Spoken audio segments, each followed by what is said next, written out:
Good evening everyone. चलो तो आज हम अपने नेक्स्ट क्लास स्टार्ट करते हैं। आज हम करेंगे वीक 2 का ही, जो आपका अगस्त मंथ का हम लोग कर रहे हैं उसको कंटिन्यू करेंगे। ओके, स्टार्ट करते हैं। 10 क्वेश्चन हमने कल कर लिए थे, अब हम नेक्स्ट क्वेश्चंस करेंगे। Question number 1, where will be the first phase of the Tarang Shakti exercise take place? तरंग शक्ति जो एक्सरसाइज हो रही है उसका जो फर्स्ट फेज है वो कहाँ पे होगा? तो टी से तरंग, टी से तमिलनाडु।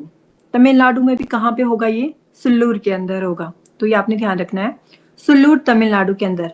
तो टी से तरंग शक्ति और टी से तमिलनाडु के अंदर Sulur. First multinational air exercise तरंग शक्ति 2024 एट सुल्लूर इन तमिलनाडु। यहाँ सुल्लार लिख दिया है, स्पेलिंग मिस्टेक है, सुल्लूर होगा। Okay, The Indian Air Force hosts its largest multilateral air exercise तरंग शक्ति in 2 phases starting August 6।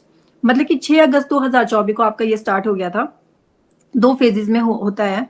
तो जो उसका आपका फर्स्ट फेज था वो हुआ सुल्लूर तमिलनाडु के अंदर 6 से 14 अगस्त के बीच में हुआ था, और जो सेकंड फेज था वो हुआ आपका जोधपुर राजस्थान के अंदर। तो ये ध्यान रखना है आपने, 2 जगह पे कंडक्ट हुआ है इंडियन एयरफोर्स का तरंग शक्ति। जो फर्स्ट फेज है वो तमिलनाडु सुल्लूर के अंदर हुआ, और जो सेकंड फेज है वो राजस्थान के अंदर हुआ। राजस्थान में भी कहाँ पे? जोधपुर के अंदर। The exercise aims to demonstrate India's defence capabilities and strengthen cooperation among participating nations. और एक्सरसाइज क्यों की जाती है? आपकी जो एयरफोर्स ये एक्सरसाइज करती है, इनका एम है टू डेमोन्स्ट्रेट इंडिया को जो डिफेंस कैपेबिलिटी है उसको शोकेस करना, उसकी जो कोऑपरेशन है बाकी जो पार्टिसिपेटिंग नेशंस है उसके साथ, उसको क्या करना? स्ट्रॉन्ग बनाना। इस एक्सरसाइज के अंदर नियरली 30 कंट्रीज थी जिन्होंने पार्टिसिपेट किया, और आउट ऑफ 30 में जो 10 कंट्री थी that will join the exercise with their fighter aircraft. तो जो 30 कंट्रीज थी, 30 कंट्री में से भी 10 देश ऐसे थे आपके जिन्होंने फाइटर एयरक्राफ्ट के साथ इस एक्सरसाइज में पार्टिसिपेट किया। वो कौन सी 10 कंट्रीज थी? 10 countries will participate with assets: Australia, Bangladesh, France, Germany, Greece, Spain, the UAE, United Arab Emirates, UK, US and Singapore। तो ये आपने रख सकते हो याद, वेल एंड गुड। बाकी आपने ये याद रखना है कि मेजरली 10 कंट्री थी जिन्होंने अपने एसेट के साथ, अपने फाइटर एयरक्राफ्ट के साथ वहां पे क्या किया? ज्वाइन करा। और टोटल कितने कंट्री ने किया था? 30 ने किया था। India would showcase its indigenous fighter aircraft and equipment including the Tejas, Rafale, Mirage 2000, Jaguar and MiG-29। तो भारत ने भी अपने फाइटर एयरक्राफ्ट को शोकेस किया वहां पे, और उसमें से इंडिजिनियस भी, आपको पता है तेजस फुली मेड इन इंडिया है, और राफेल तो आपका फ्रांस से हमने खरीदा हुआ है, और उसी तरीके से mirage 2000 and Jaguar and MiG 29। तो ये थे हमारे, ये आपको याद रखने कौन कौन से? तेजस, राफेल, देन आपका मिरेज 2000, जैगुआर एंड मिग 29, ये सभी आपके फाइटर एयरक्राफ्ट हैं, तो आपने ध्यान रखना है। Next question, who has recently assumed charge as the director of Central Marine Fisheries Research Institute, CMFRI? आपसे पूछा जा रहा है CMFRI के डायरेक्टर किसे बना दिया गया है? तो वो अब बन गए हैं आपके ग्रिनसन जॉर्ज। अब ऐसे ना इजीली निकाल भी सकते हो, इसको एलिमिनेट भी कर सकते हो ऑप्शन से। एकनाथ शिंदे आपको पता है, वो आपके क्या थे? महाराष्ट्र के सीएम रह चुके हैं, तो वो तो नहीं हो सकते हैं। उसके बाद कुश मैनी भी, अगर आपको याद होगा तो हमने इनको न्यूज में पढ़ा था, अगर आपको अच्छे से याद होगा तो ये आपके कुश मैनी हमने स्पोर्ट्स की फील्ड से हैं। नाला थाम्बी कैलाइसेल्वी भी नहीं है, तो नाला थेम्बी क्लाइसेम्बी और सेल्वी और ग्रिनसन में आप हो सकते हो कंफ्यूज, क्योंकि ये भी एक काफी बड़ी आपकी डायरेक्टर रह चुकी है नाला थम्बी जी। तो ग्रिनसन जॉर्ज है इसका right answer. Dr. Grinson George appointed director of ICAR CMFRI.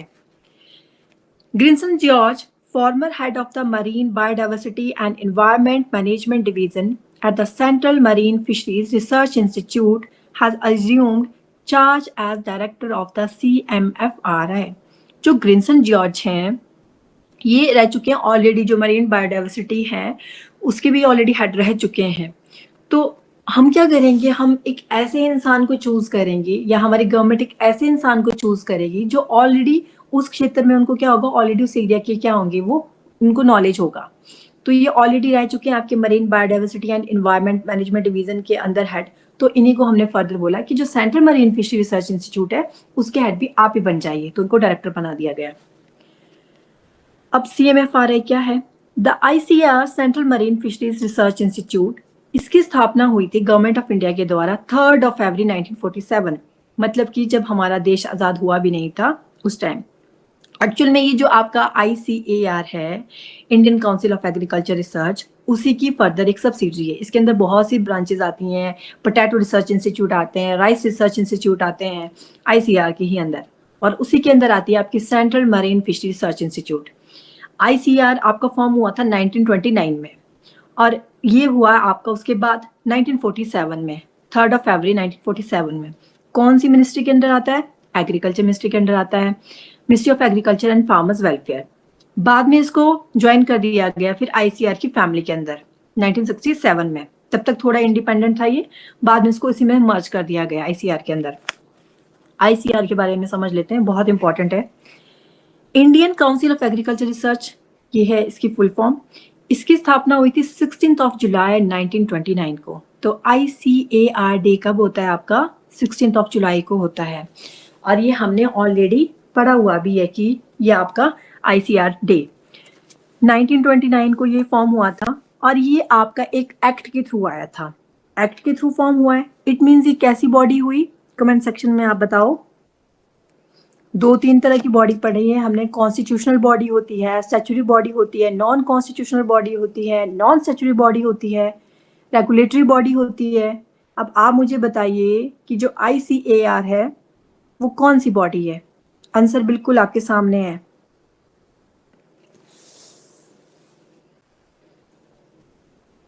जो भी बॉडी बाय एक्ट आती है वो कैसी बॉडी होती है? बताओ।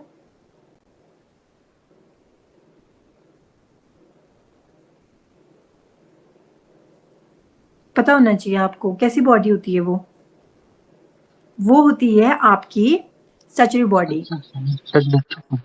हाँ जी, जो भी आपकी ऐसी बॉडीज जो बाय एक्ट फॉर्म होती हैं वो स्टैच्यूटरी बॉडी होती हैं। और जिन भी बॉडीज का आपका क्या होता है, हमारे कॉन्स्टिट्यूशन में जिक्र होता है, वो कैसी होती है? वो होती हैं कॉन्स्टिट्यूशनल बॉडीज। तो ये आपने ध्यान रखना है।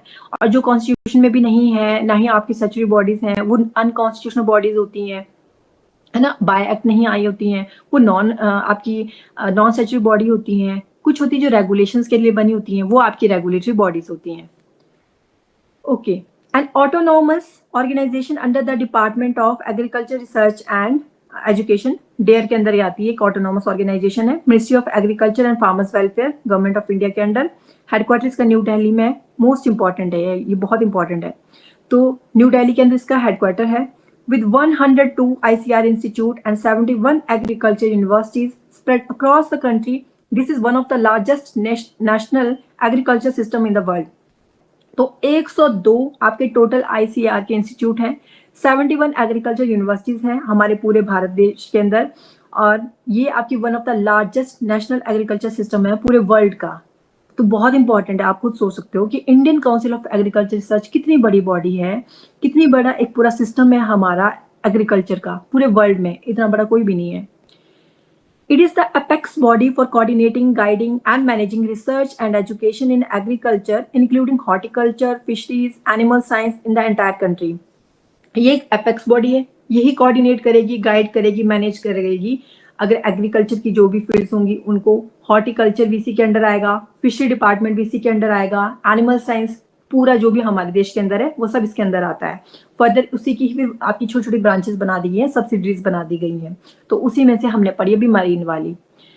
World Food Day is observed annually on 16 October to address the problem of global hunger, SDG 2। आपको हमने पढ़े थे ना, 17 SDG गोल्स पढ़े थे हमने, उसमें से 16 अक्टूबर को आपका वर्ल्ड फूड डे मनाते हैं हम लोग। वर्ल्ड फूड डे मनाने का मतलब है हम एड्रेस कर रहे हैं जो भी ग्लोबल हंगर प्रॉब्लम है, जीरो हंगर हमने करना है। बिल्कुल ये जो आपकी भूखमरी है वो खत्म करनी है। तो उसके लिए हमारा जो गोल है सेकंड SDG जीरो हंगर वाला, तो उसको एड्रेस करने के लिए हम बोला कि वर्ल्ड फूड डे मनाया करेंगे हम 16 अक्टूबर को। मोस्ट इंपॉर्टेंट है ये आपका। अच्छा, अब एक क्वेश्चन मुझे और बताओ, फूड एंड एग्रीकल्चर ऑर्गेनाइजेशन का हेडक्वार्टर कहाँ पे है? हमने किया हुआ है ये।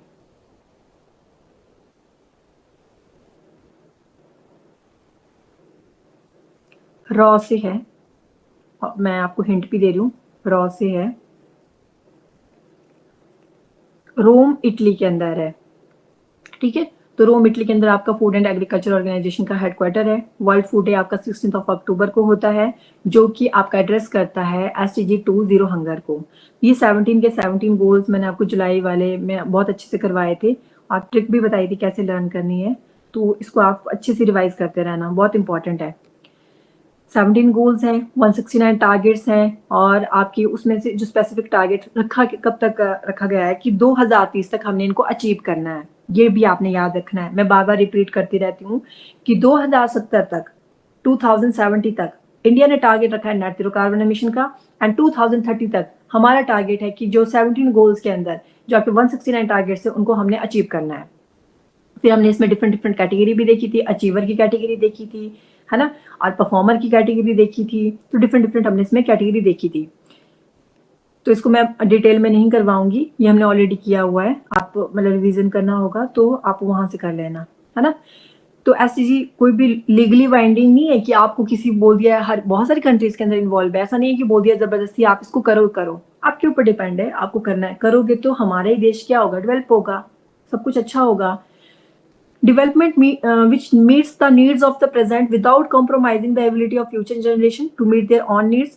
This most widely accepted definition of the sustainable development was given by the Brundtland Commission in its report Our Common Future. Important है ये जो definition दी है sustainable development की, sustainable development का मतलब है ऐसी needs प्रेजेंट की जो आप बिना फ्यूचर के साथ कोई भी, कि हमारी जो फ्यूचर की जनरेशन हैं उनका भी हमने ध्यान रखना है। ऐसा नहीं करना है कि आज आपने हर रिसोर्सेज का ना ज्यादा से ज्यादा कंजप्शन कर दिया है, और जो फ्यूचर की आपकी जनरेशन है उनके लिए कुछ भी नहीं छोड़ रही है आपने, उनके लिए आपने प्रॉब्लम्स ही प्रॉब्लम्स क्रिएट कर दी हैं, रिसोर्सेज की कमी कर दी है, तो वो नहीं करना है। वो होता है आपका सस्टेनेबल डेवलपमेंट, सस्टेनेबली आपने चलना है, हर चीज का उस हिसाब से करना है। और ये डेफिनेशन मोस्ट इंपॉर्टेंट किसके द्वारा दी गई है? आपकी ब्रूंटलैंड कमीशन के द्वारा, ठीक है, ये याद रखना है आपने।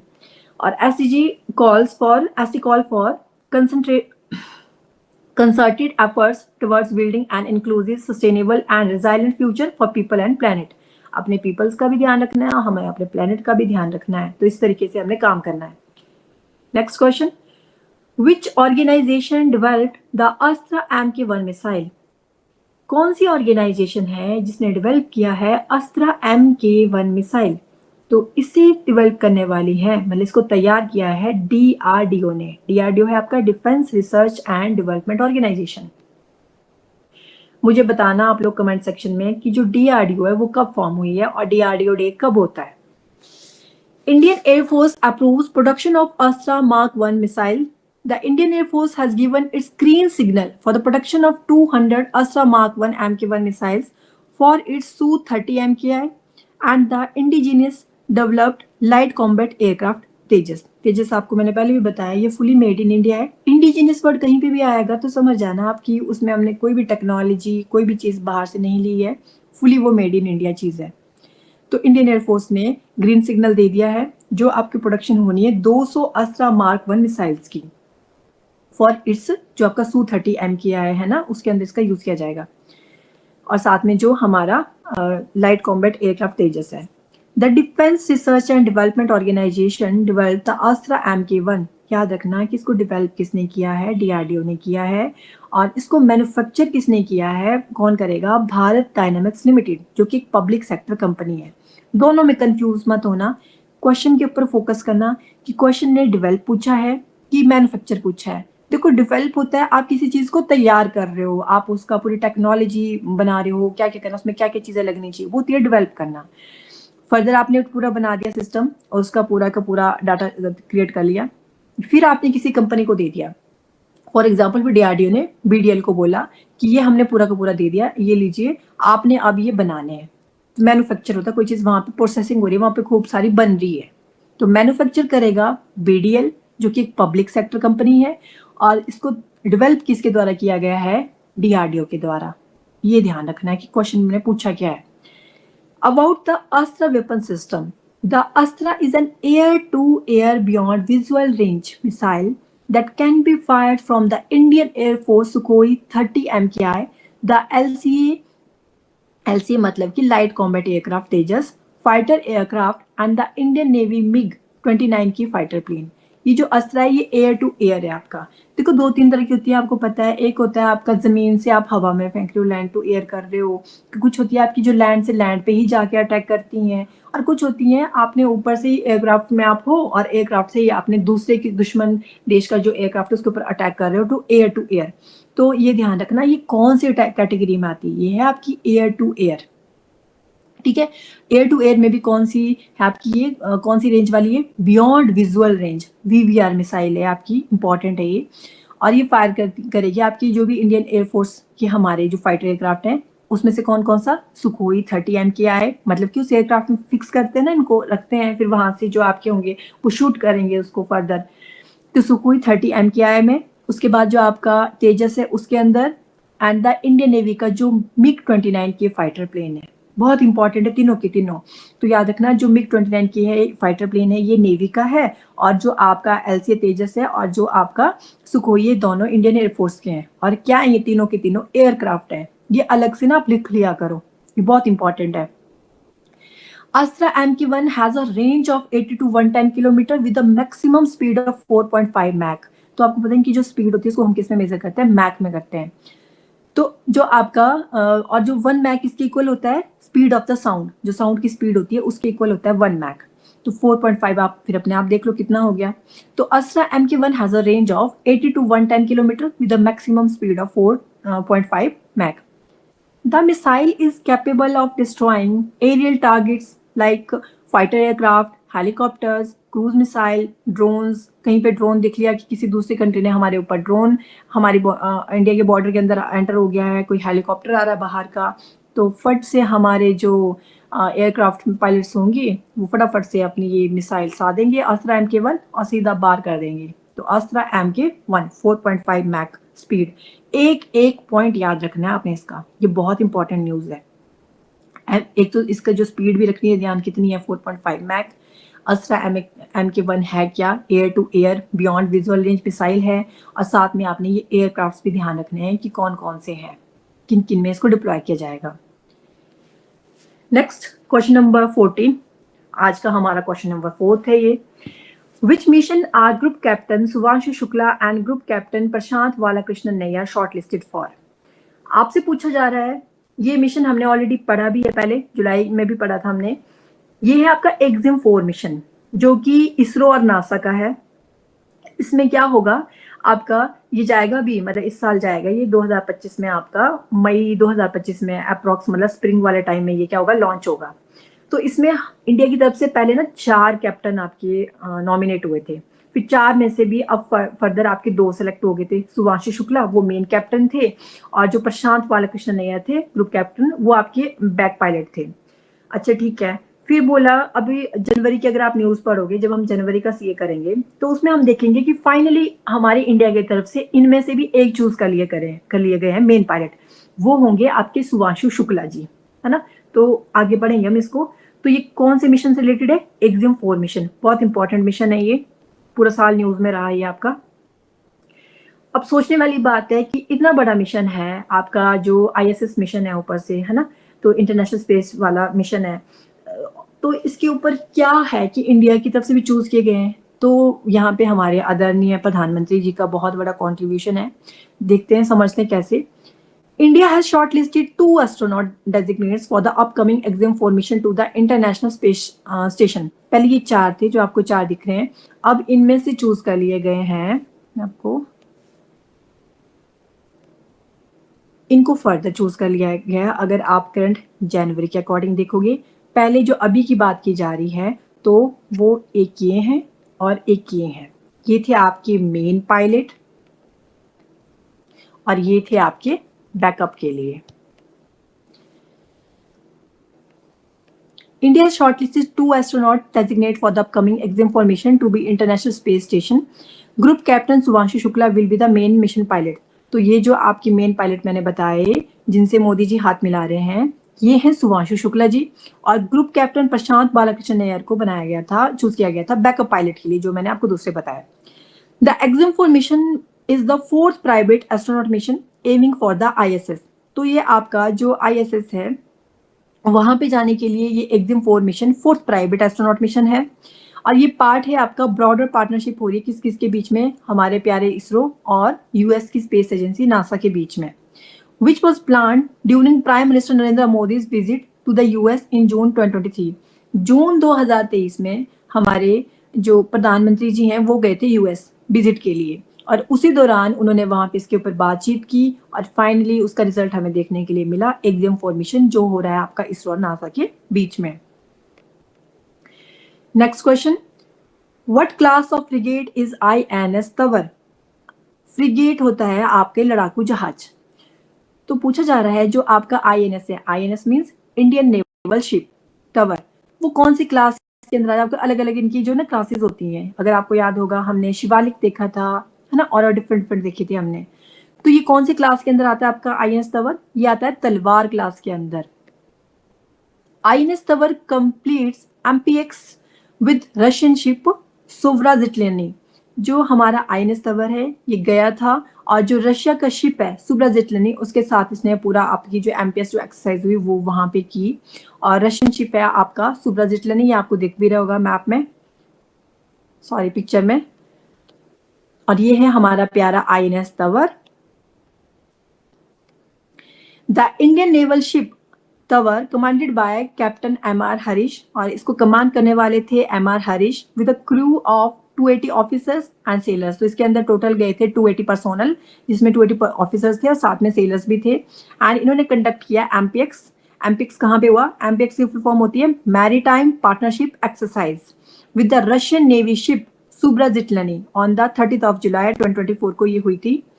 INS Tabar visited St. Petersburg port in Russia for participating in the 328 Russian Navy Day parade celebrations। देखो इंपॉर्टेंट है, सेंट पीटर्सबर्ग हमने बहुत जगह पढ़ लिया, ये रशिया के अंदर है, और हमने बहुत सी चीजें पढ़ी कि हमारे जो आदरणीय प्रधानमंत्री जी हैं वो वहां पे गए थे, उनको वहां का हाईएस्ट ऑनर भी मिला, है ना। तो डिफरेंट डिफरेंट चीजें पढ़ी हमने। उसके बाद अब INS तंवर है, ये भी सेंट पीटर्सबर्ग गया था। क्यों गया था? क्योंकि वहां पे मैरीटाइम पार्टनरशिप एक्सरसाइज हो रही थी MPX, तो उसमें इन्होंने पार्टिसिपेट किया। और रशिया की तरफ से कौन सा नेवी, मतलब उनका कौन सा शिप था आपका? वो था आपका सुब्राजिटलेनी। और ये क्यों गए थे हम लोग वहां पे? रशिया को क्या था, नेवी डे वो सेलिब्रेट कर रहे थे अपना। तो रशिया ने जब अपना नेवी डे परेड सेलिब्रेशन किया तो उन्होंने इंडिया को बोला कि प्लीज आप भी आइए, हमारा नेवी डे है। और कौन से नंबर का है? 328, 328वें नंबर का था इनका। तो आप देख ही सकते हो कितनी पुरानी नेवी है। It was the second time that INS Tanwar was participating in the Russian navy day parade. और दूसरी बार, इससे पहले भी हमारे INS तंवर ने पार्टिसिपेट किया है। तो कब किया था? 2021 में किया था, जब इनका रशियन नेवी डे कौन सा था आपका? 325वें नंबर का था। ये भी याद रखना कि लास्ट टाइम कब किया था, 2021 में, उसके बाद 2024 में गया। अब INS तंवर के बारे में देख लेते हैं। INS Tabar of the Indian navy is a Talwar class multi role stealth frigate. ये जो होते ना फ्रिगेट, मैंने आपको पहले भी एक बार करवाया था अगर आपको याद होगा, तो उसमें हमने देखा था ना जो फ्रिगेट होते हैं ना ये ऐसे शार्प होते हैं।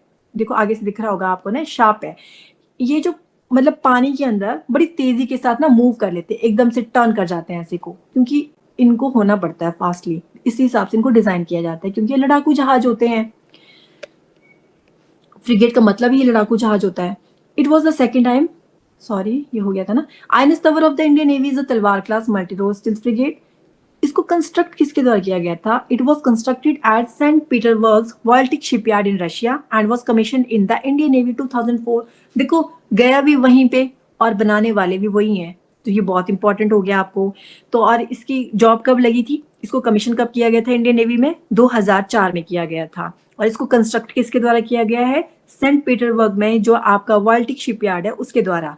तो इसका मतलब ये मेड इन इंडिया नहीं है। हमने इसके लिए क्या किया था? एग्रीमेंट किया था रशिया के साथ, और उनको बोला कि हमें इतने ये चाहिए, और उन्होंने हमें उनमें से एक ये बना के दिया था, और अंडर तलवार क्लास ये बने हैं। The ship which has a maximum speed of 30 knots, speed कितनी है इसकी? मैक्सिमम 30 नॉट है। Is capable of engaging enemy surface vessels, submarine and aerial targets. तो ये बड़े बड़े अच्छे से जो भी आपके सरफेस वेसल्स होते हैं वहाँ पे एनमी वेयर को एंगेज बहुत अच्छे से करता है। सबमरीन अगर पनडुब्बियां होती हैं ना जो आपके पानी के अंदर डूब वो करती हैं, मतलब सिंक करती हैं, पनडुब्बियां जो चलती हैं आपकी, तो वो भी टारगेट करनी हो दुश्मन की तो वो भी कर लेती हैं। इवन ये एरियल टारगेट, अगर किसी दूसरे देश का आपका कोई एयरक्राफ्ट दिख रहा है, आपको ड्रोन दिख रहा है, तो उनको भी ये टारगेट कर लेती है। तो ऑल ओवर मतलब आपका अच्छा रिजल्ट है इसका। INS Tower is a part of the Indian Navy's Western Fleet, which is based in Mumbai and the under Western Naval Command. अच्छा, एक चीज मैं आपको यहाँ पे बताना चाहूंगी, देखिए ये है हमारा प्यारा भारत, है ना। अच्छा नहीं बना, मुझे बताने ये 3 रीजन आपको।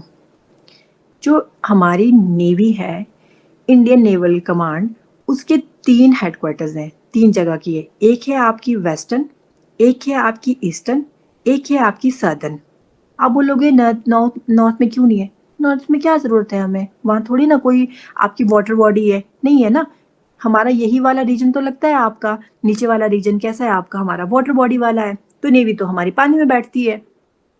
अब 3 है, western naval command, eastern naval command and southern naval command. अब इनके हेडक्वार्टर आपको पता होने चाहिए। वेस्ट वाले का है मुंबई, ईस्ट वाले का है विशाखापट्टनम, सदर्न वाले का है कोचीन। तो ये रखना है आपने याद, तीनों के तीनों कौन कहाँ पे है। ये क्या बोल रहे हैं, INS तवर पार्ट है आपका इंडियन नेवी की जो वेस्टर्न फ्लीट है। इट मींस ये है आपका, मैम हाँ जी, सदर्न वाले का बताना कि कहाँ पर हेडक्वार्टर है कोची, इंडियन नेवी का। कोची केरला। हाँ जी, और जो आपका ईस्ट वाला है उसका विशाखापट्टनम में, और वेस्ट वाला का आपका मुंबई में है। तो INS तवर है आपका वेस्टर्न फ्लीट, जो मुंबई वाला है वहां का पार्ट है ये, ठीक है। तो ये रखना आपने ध्यान। ओके, नेक्स्ट क्वेश्चन करते हैं, most important. Who took over the additional charge of the Director General of the Border Security Force in August 2024? Question पुराना है। क्वेश्चन में ये बोला जा रहा है कि बताइए जो बॉर्डर सिक्योरिटी फोर्स है उसका एडिशनल चार्ज किसको दिया गया है। मतलब कि अभी फॉर्मली नहीं है, डायरेक्टर जनरल 2024 की बात कर रही हूँ मैं। तो उस टाइम इनको एडिशनल चार्ज दिया था क्योंकि ये ऑलरेडी थे डायरेक्टर जनरल आपकी जो 7 CAPF है उन्हीं में से एक के। तो उनको बोला आप ना इसको भी संभाल लो, क्योंकि नितिन अग्रवाल जी थे उस टाइम पे, वो रिटायर हो रहे थे, उनका टर्म खत्म हो रहा था। तो ये थे हमारे प्यारे दलजीत सिंह चौधरी जी। अभी प्रेजेंट की बात करोगे तो आपको मैंने वैसे होमवर्क दिया हुआ है ऑलरेडी कि जो हमारी 7 CAPF हैं उसके अंदर जो 7 की 7 है उन सभी के आपने करंट के डायरेक्टर जनरल, मैंने कहा था आपने ये लर्न करने और बताने भी है, ठीक है। तो अगर उस टाइम तो उनको एडिशनल चार्ज दिया था, लेकिन अभी प्रेजेंट में BSF के ओरिजिनल मतलब जो डायरेक्टर जनरल हैं आपके दलजीत सिंह चौधरी जी, ठीक है। तो ये यहाँ पे इसलिए आपको मेंशन भी कर दिया हुआ है, director general SSV Daljit Singh Chaudhary takes over additional charge of director general. उस टाइम पे ये थे SSB के, SSB है आपका सशस्त्र सीमा बल, तो 2024 में उस टाइम ये थे। तो इनको बोला कि आप ना BSF का भी ले लीजिए क्योंकि नितिन अग्रवाल जी रिटायर हो रहे हैं, तो दे देते हैं ये दो साथ में एक साथ। लेकिन अभी प्रेजेंट में SSB के डायरेक्टर जनरल ये नहीं है, अभी प्रेजेंट में ये है आपके BSF के, तो ये ध्यान रखना है। अब मुझे बताओ SSB के डायरेक्टर जनरल कौन है। मैंने आपको होमवर्क भी दिया था, अगर आपको है मतलब आपने किया था तो मतलब मुझे थम्स अप भेज दो, अगर नहीं किया है तो आप दूसरे वाला भेज सकते हो, फिर मैं आपको बता देती हूँ।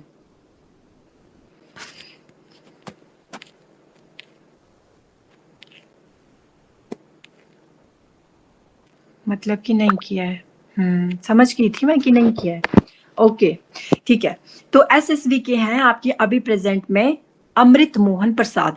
अगर आपको लिखना है तो आप लिख सकते हो, लेकिन अगर खुद आप सर्च करते ना तो आपको याद रहना था अच्छे से।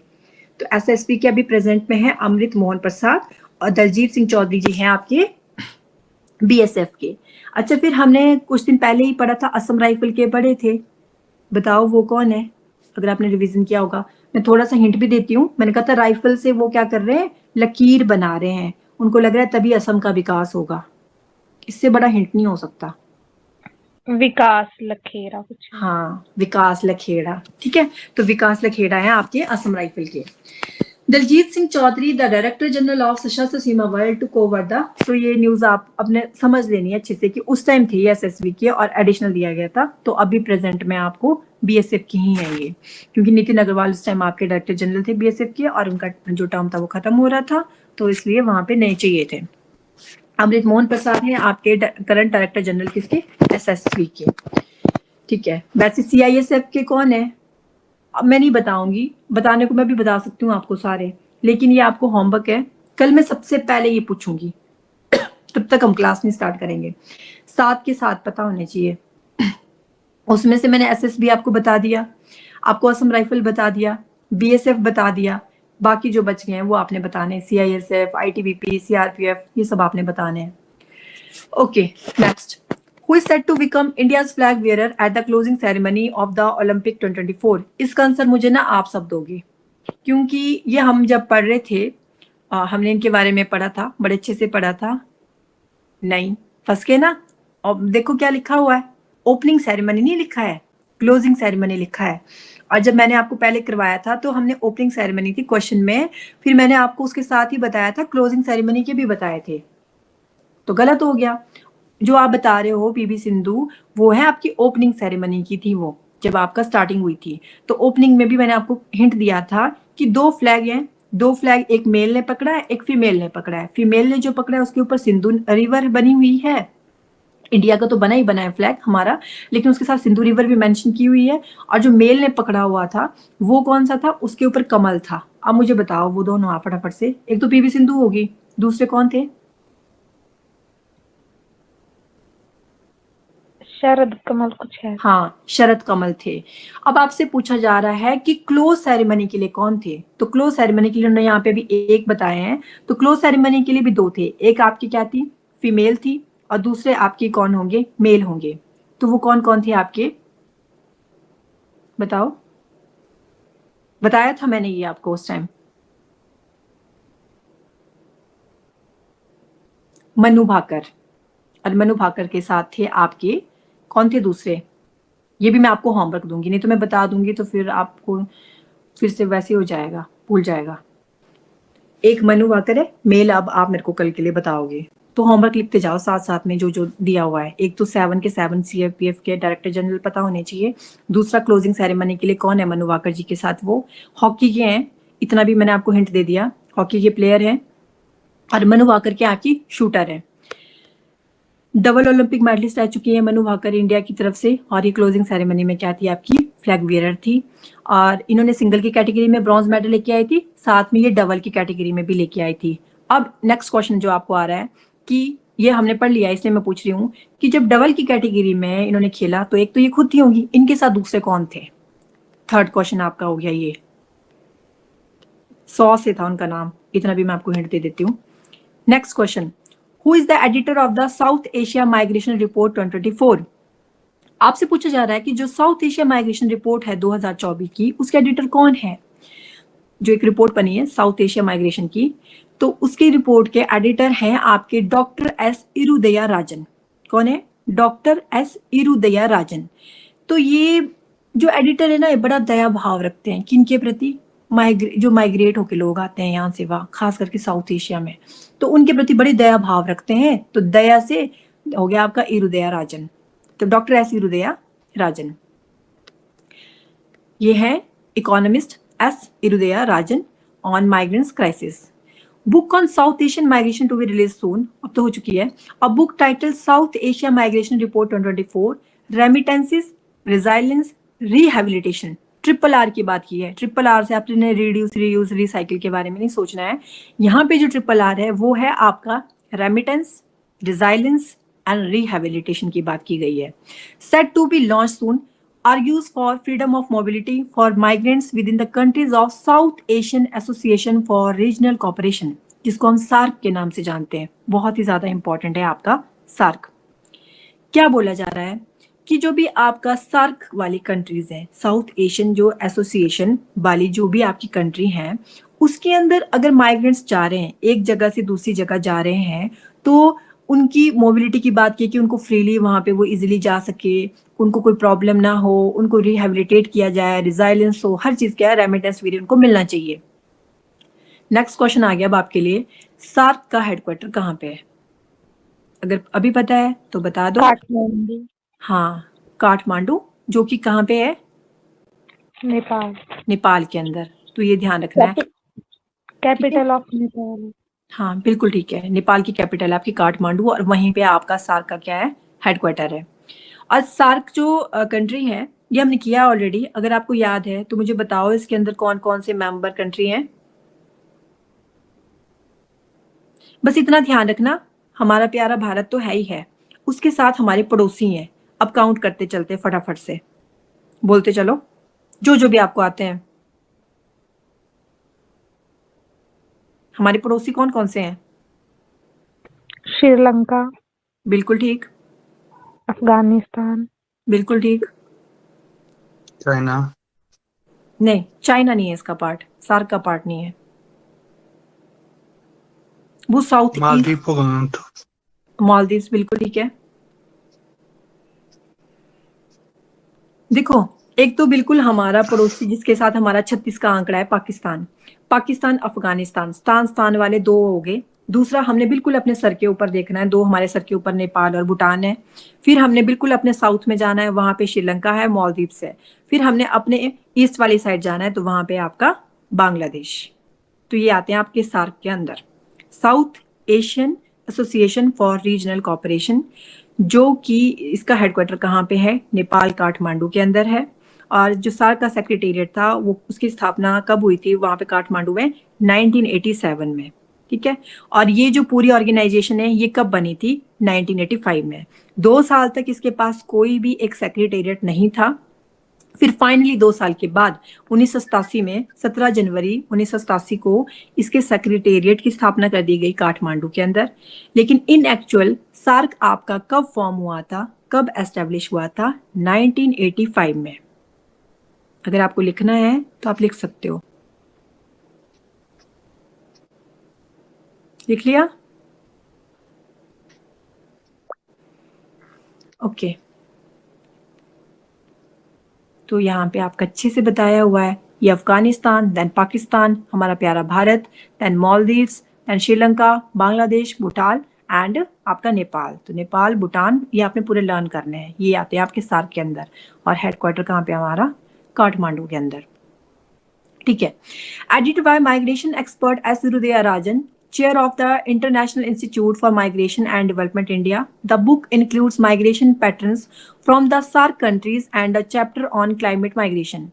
It also discusses the impact of COVID-19 on the movement of people in the region. साथ में ये जो इस बुक में ये भी बताया हुआ है, डिस्कस किया हुआ है कि जो COVID-19 था उस दौरान जो आपको पता है बहुत सारे लोगों ने जो शहरों में काम करते थे, वो जहाँ मतलब पॉसिबल हो पाया ना, उन्होंने वहां शरण ली। तो COVID-19 के टाइम पे भी बहुत ज्यादा माइग्रेशन हुई है। फिर mister Rajan pointed to the absence of common currency for members of the SAARC, unlike members of the European Union. When South Asia wants to emerge as a big economy, it should have a common currency. दूसरा आपको पता है कि सबकी ना अपनी अपनी currency है, जितने भी हमारे ऐसा नहीं है। चलो पाकिस्तान में रुपी है, लेकिन थोड़ा सा उनका अपना अलग है, इंडियन में भी रुपी है, लेकिन सारे की सारी जो सार्क आपकी कंट्रीज हैं वहां पे रुपी नहीं है। अब ये भी आपका नेक्स्ट होमवर्क हो गया कि आपने ये जो सार्क कंट्रीज हैं लिखते जाओ साथ साथ में, जो जितनी भी आपकी ये कंट्रीज हैं आपने बताना है कि यहाँ पे इनकी जो मेन करेंसी क्या है। तो ये भी इन्होंने क्या किया है, एक बोल सकते हो ना, एक कंसर्न बताया है कि ये एक कमी है कि जिस तरीके से आपका यूरोपियन यूनियन है, उसके अंदर हमने बहुत सारी कंट्रीज देखी थी यूरोप के अंदर जिन्होंने मिलकर एक यूरोपियन यूनियन बनाया है, तो वहां पे सब में यूरो चलती है आपकी, है ना। आई थिंक एक एक्सेप्शन भी पड़ी थी हमने वहां पे, लेकिन मेजरली वहां पे यूरो चलती है सब में। लेकिन सार्क के अंदर ऐसा नहीं है, तो वो भी एक बताया इन्होंने कि थोड़ी सी कमी है। किसी का ना माइक ऑन है, अनम्यूट कर दो प्लीज।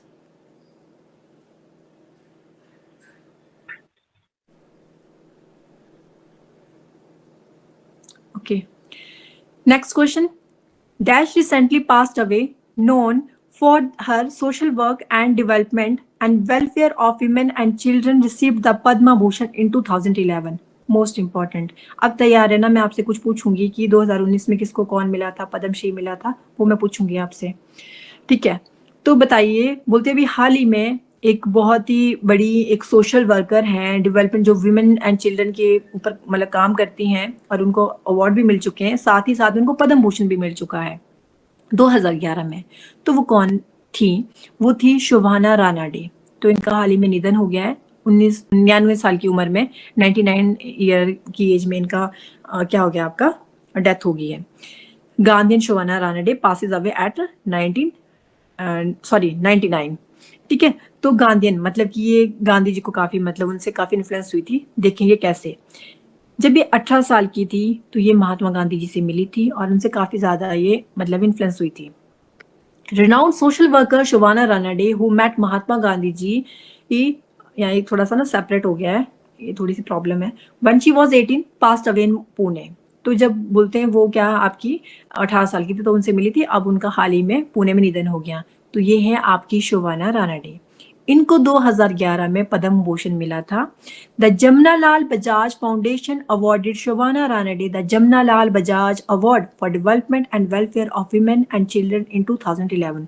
देखो बहुत इंपॉर्टेंट है ये जो जमनालाल बजाज फाउंडेशन जो ये अवार्ड देती है, ये भी बहुत इंपॉर्टेंट है, और पद्म भूषण तो है ही है इंपॉर्टेंट। जो भी मैंने आपके होते हैं जिनको पद्मश्री, पद्म भूषण, पद्म विभूषण, है ना, भारत रत्न, ऐसे ऐसे कुछ भी मिले होते हैं, इतने बड़े हाईएस्ट अवार्ड मिले होते हैं, तो अगर उनका निधन होता है तो वो आपने ध्यान रखने हैं कि कौन है, किस फील्ड से रिलेटेड है। तो एक सोशल वर्कर थी ये, विमेन और आपके चिल्ड्रन के लिए, वेलफेयर के लिए उन्होंने बहुत काम किया। उससे इम्प्रेस होकर जो जमनालाल बजाज फाउंडेशन थी उन्होंने भी इनको अवार्ड दिया था शोभाना रानाडे जी को। ये अपनी शोभा मानती थी कि मुझे विमेन और बच्चों के लिए काम करना है, तो उसी में अपनी शोभा मानती थी। तो दौड़ दौड़ के, रन कर करके सारा काम करती थी। तो ऐसे भी कर सकते हो आप, शोभाना रानाडे। ठीक है, और इनको पद्म भूषण कब मिला है? 2011 में मिला है। सेम डेट है, 2011 में ही इनको पद्म भूषण मिला है और 2011 में ही इनको क्या मिला, आपका जमनालाल बजाज अवार्ड मिला है। Next question, who became India's youngest referee to officiate boxing events at the Paris Olympics 2024। Bharat के यंगेस्ट रेफरी कौन बन गए हैं जिन्होंने जो बॉक्सिंग इवेंट हुआ है आपका पेरिस ओलंपिक में 2024 के अंदर, उनको उन्होंने मतलब कि ऑफिशियली क्या किया था, सबसे यंग रेफरी बन गए थे। तो वो हैं आपके कविलन साई अशोक। कौन है? Option B, Kavilan Sai Ashok. Lieutenant colonel Kavilan Sai Ashok, India's youngest boxing referee at Olympic. तो आप यहाँ पे पिक्चर में देख भी सकते हो, एज अ रेफरी ये यहाँ पे काम कर रहे हैं और ये भारत के यंगेस्ट बॉक्सिंग रेफरी बन गए थे। लेफ्टिनेंट कर्नल कविलन साई अशोक, ये बोल रहे कबूल करो बॉक्सर को, और कोई हार रहा है उसको बोले प्लीज कबूल कबूल, कबील है ना, कबील। तो Kavilan Sai Ashok, a serving Indian army officer, has become India's youngest referee to officiate the boxing event at the ongoing Paris, जो मतलब कि हो चुका है आपका पेरिस ओलंपिक 2024 में, अभी तो ongoing नहीं है, अभी हो चुका है। तो उसमें इन्होंने क्या किया था, एज अ रेफरी वहां पे काम किया था। 32 साल के थे match, only the fourth Indian since 1904 to officiate at the Olympic, और ये मात्र 32 साल के हैं और चौथे इंडियन बन चुके हैं ऐसा करने वाले 1904 के बाद। इतनी कम एज में ओलंपिक में इन्होंने क्या किया, ऑफिशिएट किया as a referee. The first to have represented the country as a player and an official at a World Championship event. He is also the first Indian to become the president of World Military Boxing Council. तो एक अच्छी personality है, देखो ये आपकी। तो ये आपके लेफ्टिनेंट कर्नल है, उसके बाद ही ये फर्स्ट इंडियन है, रह चुके हैं भारत के, जो प्रेसिडेंट बने थे आपके वर्ल्ड मिलिट्री बॉक्सिंग काउंसिल के। साथ में ही इन्होंने हमारे देश को रिप्रेजेंट भी किया है एज अ प्लेयर और एक वर्ल्ड चैंपियनशिप इवेंट के अंदर। Ashok Kumar Bhanwala, who was an Air Force coach, is reportedly the first ever referee for wrestling bouts at 2016 Olympic in Rio। जो आपके रियो डी जेनेरियो जो कि Brazil के अंदर है, जब वहां पे 2016 के ओलंपिक्स हुए थे, तो वहां पे जो अशोक कुमार भानवाला जी हैं, जो कि एक एयर फोर्स कोच हैं, उन्होंने भी क्या किया था, रेफरी का काम किया था आपके रेसलिंग बाउट में। कहाँ पे? 2016 में, जो कि हुए थे आपके रियो डी जेनेरियो में। तो ये हैं आपके Ashok Kumar Bhanwala. Who was appointed as the chairman of SBI, जिसको हम जानते हैं स्टेट बैंक ऑफ इंडिया के नाम से। तो आपसे पूछा जा रहा है कि बताइए जो SBI है उसके जो चेयरमैन किसे बना दिया गया है। तो ये है आपकी CS सेट्टी। तो CS सेट्टी को बना दिया गया है चेयरमैन ऑफ SBI, जो कि भारत का सबसे बड़ा बिगेस्ट लैंडर है state Bank of India. Government appointed CS Setty as chairman of SBI, country's biggest lender, State Bank of India. पूरा नाम क्या है इनका CS सेट्टी का? चला श्रीनिवासलू सेट्टी। एक तो सर्दियां चल रही है और मेरा गला ना खराब रहा है, पूरी सर्दियों में इस बार मेरा गला खराब रहा है, उसकी वजह से आप सबको डिस्टर्बेंस होती है, उसके लिए सो सॉरी।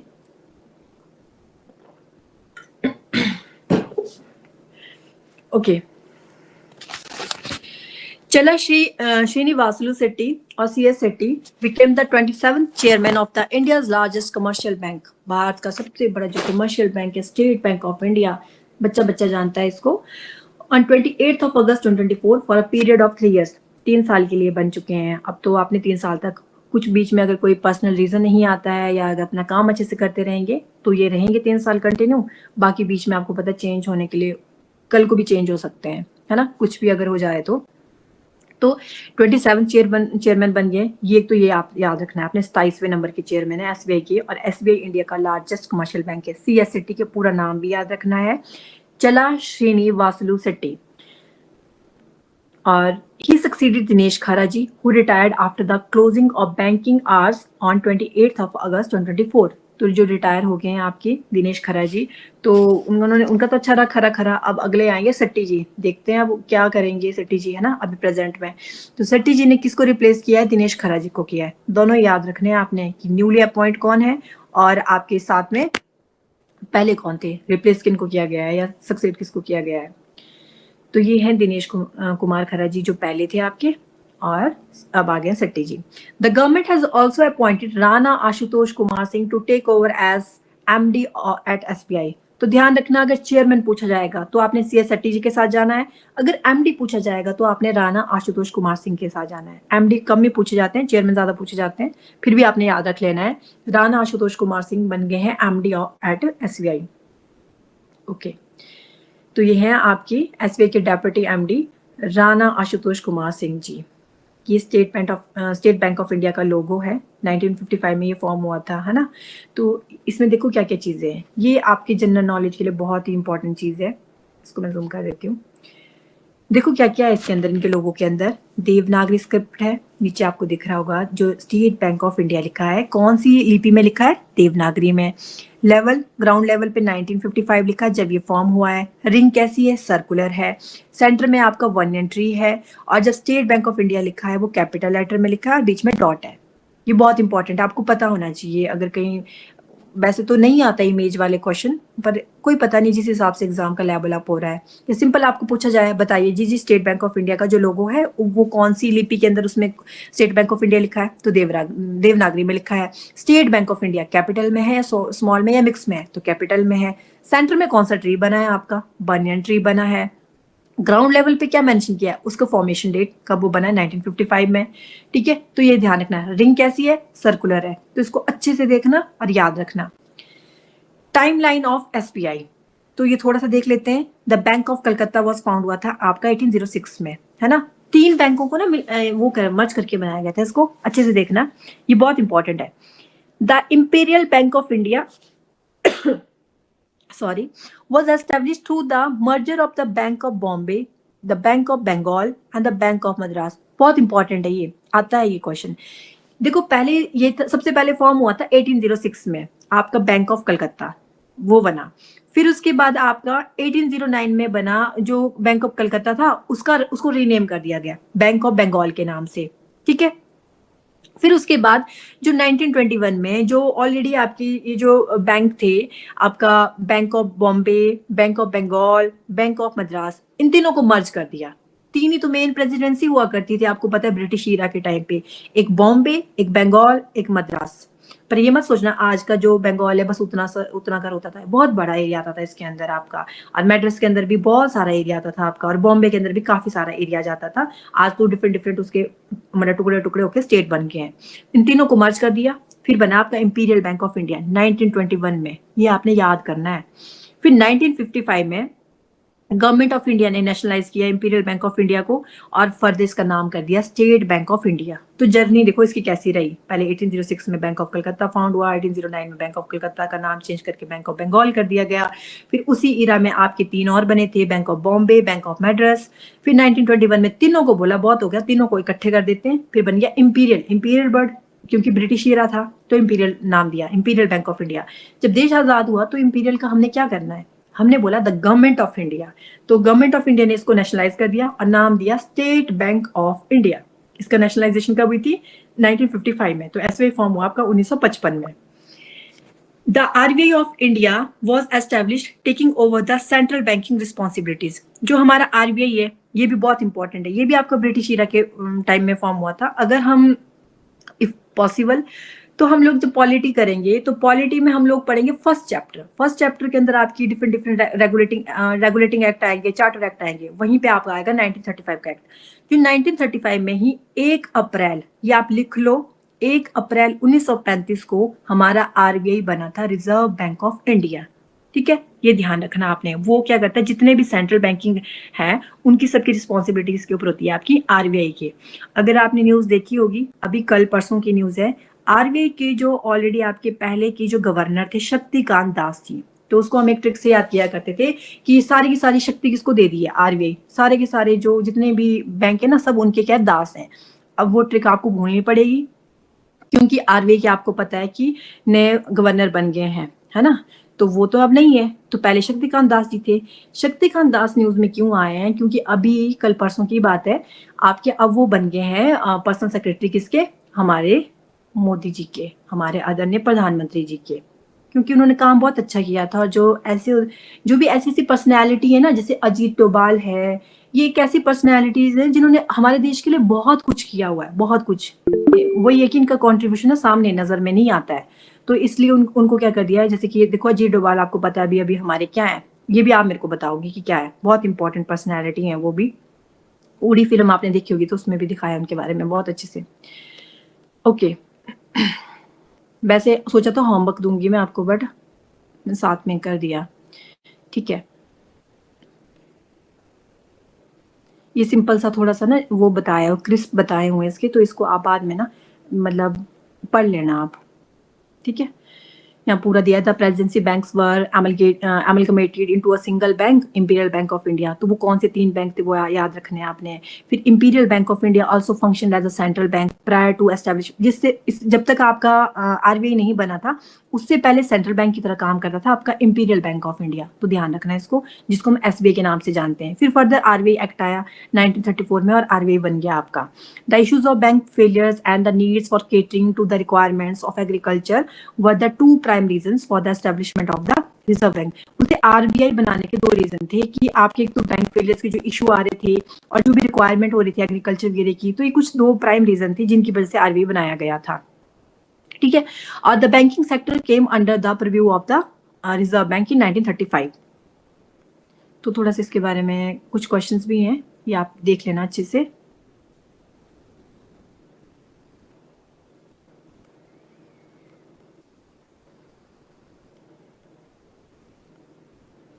हल्का सा यहाँ पे आरबीआई के बारे में भी लिख दिया हुआ है। 1 अप्रैल 1935 को आरबीआई एक्ट के अंडर इसे बनाया गया था। 22 रीजनल ऑफिसेज हैं इसके, मोस्ट ऑफ देम वो स्टेट कैपिटल में। स्टेट कैपिटल में मतलब कि जो भी आपकी स्टेट है उनकी कैपिटल के अंदर है ज्यादातर, जैसे कि हिमाचल का शिमला है तो शिमला में तो नहीं है, पर वैसे जनरली मतलब बता रही हूँ आपको 22 रीजनल ऑफिसेज हैं इसके। अभी भी आपके क्वेश्चंस बच गए हैं, मतलब कि 1 दिन और लगेगा फिर आपका वीक 2 कंप्लीट हो जाएगा। यहीं तक करते हैं आज, क्योंकि टाइम भी हो गया है, यहाँ से आगे कल करेंगे। अच्छा ठीक है, हमारे टोटल कितने क्वेश्चन हो गए, 21 क्वेश्चन हो गए। तो मैं इनको ना सबको आपके 5 मिनट कीमती समय लेके ये सारा रिवाइज करवा रही हूँ।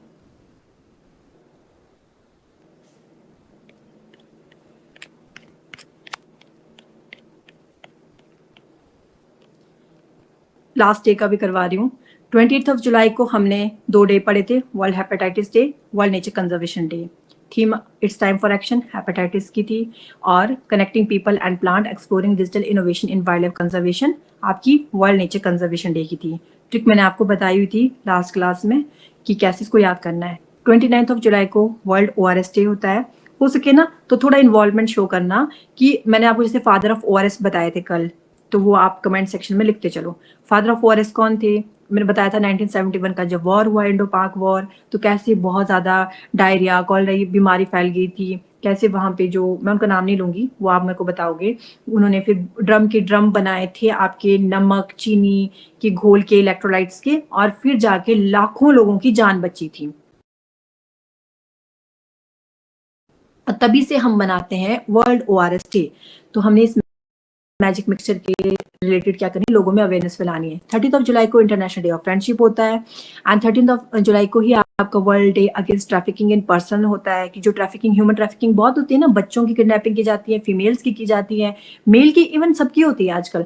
फिर बच्चों की तो स्पेशली होता है, उनके हाथ पैर काट लिए जाते हैं, फिर उनसे भीख मंगवाते हैं, है ना। तो बोले किसी भी बच्चे को पीछे नहीं छोड़ना है, हमने एक एक बच्चे का ध्यान रखना है, and leave no child behind in the fight against human trafficking, जिसकी थीम थी। थोड़ा सा याद रखना, फिर याद रहेगा आपको। तो अब हमने अगस्त महीने में एंट्री कर ली थी। अगस्त में लगी थी आग से हमने याद रखा था। पहले दिन आग किस चीज लगी थी? कैंसर की, लंग कैंसर। वो भी उसमें से जो मुस्लिम थी वो बोल रही थी हमारे राइट्स की बात करिए, मुस्लिम वीमेन। तीसरी वर्ल्ड वाइड वेब। एक क्वेश्चन आपके लिए और आ रहा है, WWW जिसको हम वर्ल्ड वाइड वेब के नाम से जानते हैं। आपके लिए होमवर्क, आपने बताना है कब ये एस्टेब्लिश हुआ था, और एक बहुत ही इंपॉर्टेंट पर्सनैलिटी जो उसके फाउंडर थे वो मैं बता देती हूँ, टिम बर्नर्स-ली। आपने ईयर बताना है कब ये बनी थी। 1 to 7 अगस्त को वर्ल्ड ब्रेस्ट फीडिंग वीक होता है आपका। थीम है closing the gap, breast feeding support for all. इसको हल्के में मत लेना, स्पेशली वीक कम पूछे जाते हैं, लेकिन ये वाला वीक ऐसा है जो बहुत बार पूछा गया है। 1 से 7 अगस्त के बीच में कौन सा ये मनाते हैं? ब्रेस्ट फीडिंग का। क्योंकि आपको पता है जैसे जैसे जनरेशन आ रही हैं आपकी, वो माँ ने अपने बच्चों को दूध बड़ा कम पिलाती हैं, तो एटलीस्ट कम से कम 6 महीने तो पिलाना ही पिलाना है। तो उसकी जो लोगों के बीच में क्या करनी है, अवेयरनेस फैलानी है।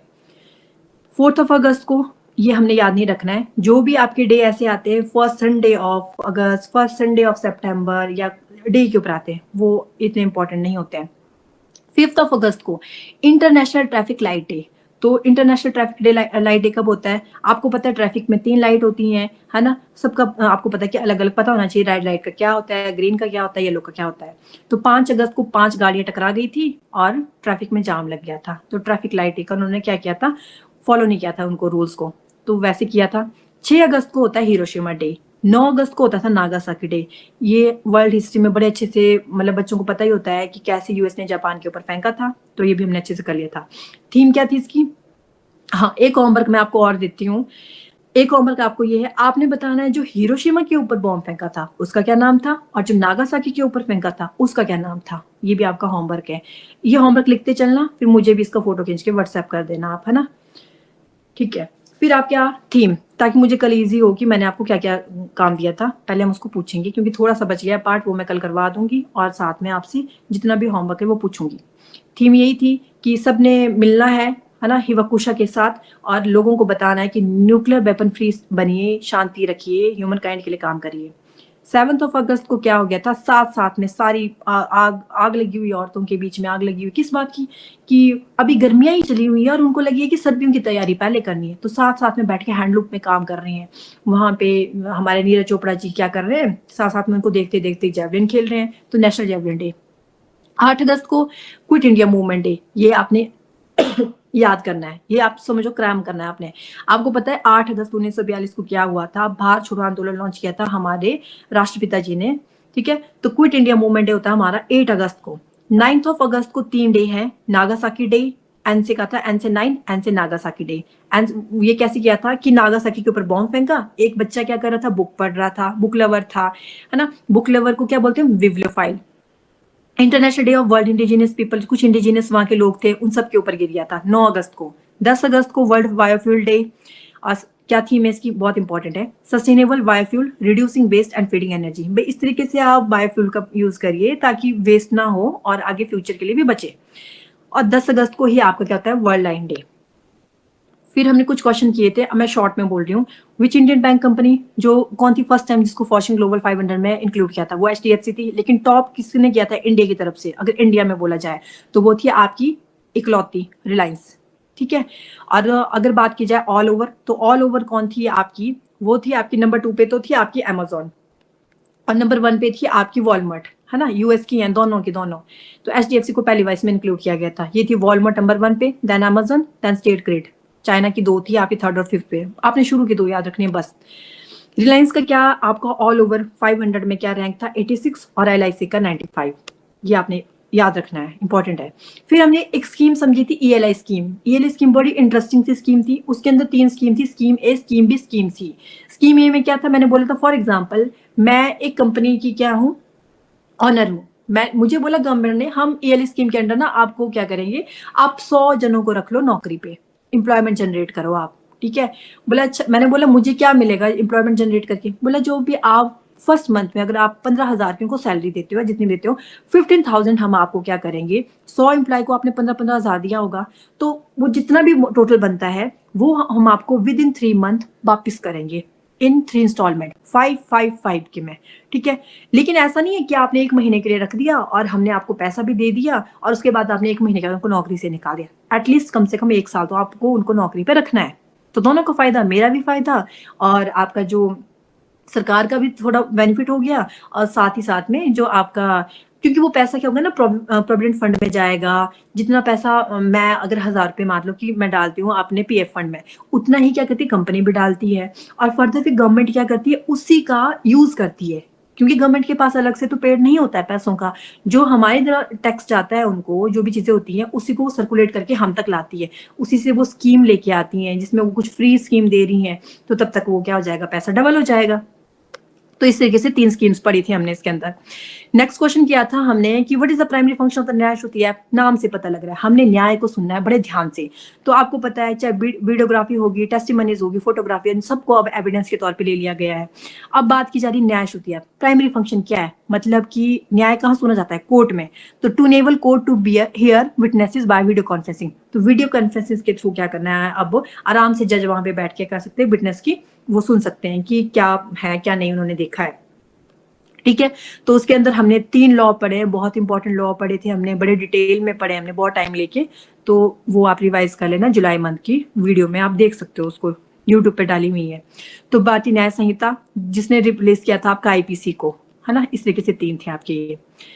नेक्स्ट क्वेश्चन है कौन सा नेवल शिप था जो नेवल गनफायर जीत लिया है उसने, आपका रिम्पैक। रिम्पैक कहाँ पे हुआ था, हवाई आइलैंड में हुआ था। कहाँ पे हुआ था, यूएस में हुआ था, है ना। और ये वर्ल्ड का सबसे बड़ा नेवी की क्या एक एक्सरसाइज है, रिम और पैसिफिक इसका नाम था। और हमारे इंडिया की तरफ से अगर कोई वर्ल्ड की इतनी बड़ी नेवी की एक्सरसाइज है तो हमने भेजा था अपने सबसे बड़े देवों के देव महादेव के नाम से जो हमारी शिप है आईएनएस शिवालिक। तो देखो भोले बाबा कहीं जाए, उनके नाम की भी कोई चीज चली जाए तो ऐसा हो सकता है वो हार जाए, नहीं। तो उन्होंने नेवल गन फायर वहां पे कंपटीशन में पार्टिसिपेट किया और हमने जीत भी लिया, तो आईएनएस शिवालिक। फिर उसी तरीके से हमने नेक्स्ट क्वेश्चन किया था कि कौन सी कंपनी है जिसने रेलटेल के साथ पार्टनरशिप की थी, क्यों रेलटेल, मतलब इंडियन रेलवे में कुछ करना है, साइबर सिक्योरिटी को एनहांस करना है। तो उसके लिए क्या था, मैंने कहा था साई से साइबर, साई से साइलस, तो साइलस और रेलटेल के बीच में हुआ था, ठीक है। ये भी बड़े अच्छे से हमने किया था। नेक्स्ट क्वेश्चन है कि फिजी की गवर्नमेंट के द्वारा हमारे भारत की तरफ से कौन है जिनको वहां का हाईएस्ट ऑनर दिया गया है, तो वो थी हमारी आदरणीय जो राष्ट्रपति हैं द्रौपदी मुर्मू जी, श्रीमती द्रौपदी मुर्मू जी। और वो जो उनका अवार्ड उसका नाम क्या था, companion of the order of Fiji, ये आपने लर्न करना है। उसी तरीके से हमने रशिया का भी देखा था, है ना, जो अपोस्टल वाला था वो मिला था हमारे आदरणीय प्रधानमंत्री जी को। और प्रेजेंट फिजी के कौन है, रतु नकामा लाला बलाबू, याद कर लेना, क्योंकि जो भी कोई भी कंट्री न्यूज में है, कहीं पे भी हमारे इंडिया के मिनिस्टर जा रहे हैं, वो ऑटोमेटिकली वो कंट्री इंपॉर्टेंट हो जाती है। तो वहां से याद रखना कैपिटल क्या है, वहां पे करेंसी क्या है। तो इसकी कैपिटल, कैपिटल क्या है, तो इसकी कैपिटल है आपकी सूबा, ठीक है। ओके नेक्स्ट करते हैं। नेक्स्ट हमने किया था उदार शक्ति। तो हमने कहा था भारत एयरफोर्स एक्सरसाइज कर रहा है आपके उदार शक्ति। उदार कैसे करते हैं हम लोग, माला से, तो इंडिया और मलेशिया, माला से मलेशिया, तो ये वैसे याद रखना। और अभी हुई भी कहाँ पे, ये मलेशिया में ही हुई थी। मलेशिया में कहाँ पे हुई थी, आपकी क्वांतन में। तो हम उनका उदार करने सीधे ही माला लेके वहां चले गए थे क्वांतन में, ठीक है, मलेशिया। नेक्स्ट है कावा किसने जीता था, कावा जीता था आपका इंडिया ने। है ना, इंडिया ने जीता था आपका और सेकंड टाइम जीता था, इससे पहले भी एक बार जीता है और अभी दोबारा से जीता है। और कैसे याद किया था हमने, एक तो जो इसकी होस्ट कंट्री है उसको ही हमने वहीं पे हराया था, और इसके लिए हमने बड़ा डिटेल में समझा था कि टफ होता है जो होस्ट कंट्री होती है, क्योंकि देखो उतनी पब्लिक उनकी होगी, हमारा कोई होगा नहीं, बहुत कम होंगे, तो उनको अच्छे से वहां पे सपोर्ट मिलता है। तो नेपाल को हमने नेपाल में ही जाके हराया था। कौन से स्टेडियम में? दशरथ स्टेडियम में हुआ था ये, सेंट्रल एशियन वॉलीबॉल एसोसिएशन जो कावा है आपका, women volleyball national league. Next किया था हमने EOS satellite, most important EOS 08 satellite, ये हमारी है, हमारे भारत की है, अर्थ ऑब्जॉर्विंग सैटेलाइट 08, ठीक है। और इसके अंदर जो आपका GNSSR पेलोड है उसका क्या फंक्शन है, बड़े अच्छे से समझा था हमने। 3 चीजें याद रखनी है। क्या क्या बोला था मैंने कि एक तो ये ऊपर से ओशन को भी ऑब्जर्व करेगी कि ओशन के ऊपर कैसी उसके सरफेस के ऊपर विंड चल रही है, सॉइल मॉइस्चर को भी करेगी, मतलब लैंड एरिया को भी असेस कर रही है, फ्लड की भी डिटेक्शन कर रही है। तीनों चीजें आपने क्रैम करो, लर्न करो, जैसे भी करनी है आपने ये, ठीक है। और किसकी है? हमारे इसरो की है ये। और कब लॉन्च हुआ था ये बहुत इंपॉर्टेंट है, 15 अगस्त को 2024 में, ठीक है। नेक्स्ट क्वेश्चन था आपका, what type of vehicle is the Kamaz 53949 Typhoon के। तो 53949 जो आपका टाइफून के है वो किस टाइप का व्हीकल था, ये किसके लिए था आपका? एक तो ये रशिया का था, दूसरा ये कैसा व्हीकल है कि जो लैंड के ऊपर माइन बिछाई होती है, माइन एरिया होता है, वहां से कैसे आपने अपनी जो टीम है उनको प्रोटेक्टिवली लेके जाना है, तो उसके लिए बनाया गया है माइन रेजिस्टेंट अम्बुश प्रोटेक्टेड व्हीकल। बहुत इंपॉर्टेंट है ये, ठीक है। और उसके साथ ये देखो इस तरीके से माइंस बिछी होती है ना, तो किस तरीके से जाना है वहां से। कमास 53949 टाइफून के क्या है, 4x4 का माइन प्रोटेक्टिव एक आर्म्ड व्हीकल है, ट्रक सा एक, और इसको बनाया राम डीजल के द्वारा, जो कि कमास की ही सब्सिडरी है। और ये कमास कहाँ का था आपका? रशिया का। तो ये 10 क्वेश्चन हमने कल किए थे। उसके बाद हमने आज कुछ क्वेश्चंस किए, इसका वैसे जरूरत नहीं है, फटाफट से सिर्फ हेडिंग पढ़ूंगी क्योंकि डिटेल में हमने पढ़ लिया है। तरंग शक्ति एक्सरसाइज कहाँ पे हुई? फर्स्ट फेज, 2 फेज हुए। फर्स्ट हुआ टी से तरंग, 3 से तमिल, दूसरा राजस्थान के अंदर हुआ, तमिलनाडु में भी कहाँ पे? सुल्लूर में। और जो दूसरा हुआ राजस्थान में कहाँ पे हुआ? जोधपुर के अंदर हुआ, ठीक है। उसके बाद नेक्स्ट क्वेश्चन हमने किया कि जो CMFRI है, जो ICAR के ही अंडर आती है, मरीन फिशरी, तो उसके कौन आपके डायरेक्टर बन गए? तो वो है ग्रिनसन जॉर्ज, GG। फिशेज देखिए उनके मुंह से ना GG निकल जाता है, ग्रिनसन जॉर्ज, कुछ ऐसे कर सकते हो आप। नेक्स्ट क्वेश्चन फिर हमने ICAR के बारे में डिटेल में समझा है, ये हमने कर लिया अच्छे से। नेक्स्ट क्वेश्चन क्या किया था हमने कि कौन सी ऑर्गेनाइजेशन है जिसने डेवलप किया अस्त्रा MK1 मिसाइल को? तो DRDO ने किया था। एयर टू एयर मिसाइल थी, इसके लिए हमने 3 एयरक्राफ्ट भी देखे थे, एक इंडियन नेवी का था, 2 हमारे इंडियन एयरफोर्स के थे, जिसमें से वन ऑफ द फेमस हमारा इंडिजिनस क्या था आपका? तेजस था। तो उसके अंदर इनको डिप्लॉय किया जाएगा, और ये क्या करे, एक मिसाइल्स है। DRDO इनको क्या करेगा? DRDO ने डेवलप किया है, और इसको बनाएगा कौन? आपका बनाने वाला था आपका BDL, भारत डायनामिक्स लिमिटेड। फिर नेक्स्ट क्वेश्चन हमने किया कि कौन सा मिशन है जिसके ग्रुप कैप्टन सुभाष शुक्ला को हमने चूज कर लिया है फाइनली, और यहाँ पे तो दोनों बताए थे, तो एक्जिम 4 मिशन से है जो कि इंडिया और आपके US का है, मतलब कि इसरो और नासा का है। फिर अभी ये दोबारा से न्यूज में आएगा आपका मई में, क्योंकि मई 2025 में ही इसकी लॉन्च डेट है।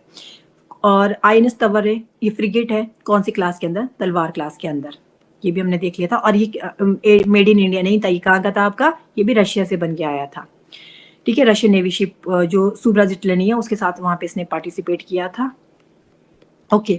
फिर नेक्स्ट क्वेश्चन हमने किया कि BSF के डायरेक्टर जनरल, तो ये हमने याद करने, दलजीत सिंह चौधरी, ठीक है। और उस टाइम पे तो ये SSB के थे, अभी प्रेजेंट में ये किसके हैं? आपके BSF के हैं। और SSB के कौन है? अमृत मोहन प्रसाद है। CISF के कौन है? राजविंदर सिंह भट्टी है। अच्छा, ये तो होमवर्क दिया है मैंने आपको, है ना, तो ये होमवर्क है आपको, ओके।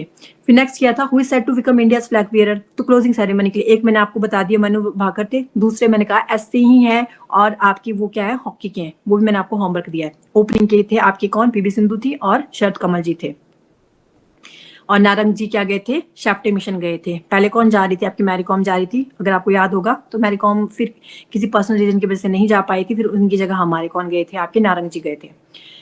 फिर who is the editor of the south Asia migration report on 24, तो ये कौन थे? आपके एशिया माइग्रेशन, तो बड़े दया भाव वाले, तो इरुदया राजन। नेक्स्ट क्वेश्चन किया हमने अभी हाल ही में जिनका निधन हुआ, जो कि विमेन और चिल्ड्रन के बारे में बात करती थी, उनकी सोशल वर्कर थी वो, तो उनको 2011 में पद्म भूषण भी मिला था, और 2011 में ही उनको एक और अवार्ड भी मिला था आपका, है ना, जमनालाल फाउंडेशन के द्वारा। तो वो थी आपकी शोभाना रानडे, वो अपनी शोभा समझती थी बच्चों और विमेन के बारे में सोशल वर्क करने से अच्छा समझती थी उनको। और भारत के यंगेस्ट रेफरी कौन बन गए जिन्होंने पेरिस ओलंपिक 2024 के इवेंट में क्या किया, उसको होस्ट किया था, वहां पे रेफरी के तौर पे काम किया था, तो वो है आपके कविलन साई अशोक। तो ये हमने 20 क्वेश्चन किए। अच्छा, एक और भी किया था हमने। एसबीआई के कौन चेयरमैन बन गए हैं आपके, तो ये बने हैं आपके CS शेट्टी जी, है ना। पहले कौन थे, दिनेश कुमार खरा जी थे, और उनकी जगह अब कौन आ गए हैं, आपके CS शेट्टी जी आ गए हैं। ये बहुत इंपॉर्टेंट है, बहुत ज्यादा इंपॉर्टेंट इसको बोलते हैं। फिर हमने बड़े अच्छे से समझा कि कैसे कैसे पहले बैंक ऑफ वो अलग अलग डिफरेंट थे, देन आपके तीनों को इंपीरियल बैंक ऑफ इंडिया बनाया ना, बंगाल, मद्रास और आपका जो बॉम्बे था, उन तीनों को मर्ज करके इंपीरियल बैंक ऑफ इंडिया 1921 में बना। जब तक RBI नहीं बना था तब तक वो एक सेंट्रल बैंक की तरह काम करते थे। फिर 1935 में RBI बन गया, बोला अब तुम्हारी जरूरत नहीं है, तुम हमारे अंडर काम करोगे। फिर 1955 में फर्दर जो इंपीरियल बैंक ऑफ इंडिया था उसका नेशनलाइजेशन कर दिया गया और हमारा प्यारा स्टेट बैंक ऑफ इंडिया बन गया। स्टेट बैंक ऑफ इंडिया के लोगों में अगर आपको पूछा जाए कि कौन सा ट्री बना होता है, तो आपने ध्यान रखना है बनियन ट्री। ये वाला जो पिक्चर है ना, बहुत इंपॉर्टेंट पिक्चर है ये, जनरल नॉलेज के लिए भी और वैसे भी। तो इसमें बनियन ट्री एक चीज इंपॉर्टेंट है। स्क्रिप्ट कौन सी, State Bank of India Devanagari में लिखा गया है, हिंदी में, जो नीचे जो लिखा है आपका देवनागरी स्क्रिप्ट में, और जो स्टेट बैंक ऑफ इंडिया वो कैपिटल लेटर में लिखा हुआ है, डॉट है, ग्राउंड लेवल पे 1955 लिखा है, सर्कुलर रिंग है। फिर इसके बारे में हमने अच्छे से पढ़ा था। आज हमने इतने क्वेश्चन किए थे, है ना। फिर इसी के बारे में थोड़ा यहाँ पे डिटेल में दिया है, इसको रहने देना, अगर पढ़ सकते हो तो आप पढ़ लेना। फिर 21 क्वेश्चन हमारे हो गए, बाकी जितने भी क्वेश्चन बचे हैं कोशिश मेरी पूरी रहेगी कि मैं कल आपका वीक 2 कंप्लीट कर दूं। बाकी देखते हैं कल क्या बनता है। आई होप आज का सेशन आपको अच्छा लगा होगा। ओके, थैंक यू, मिलते हैं।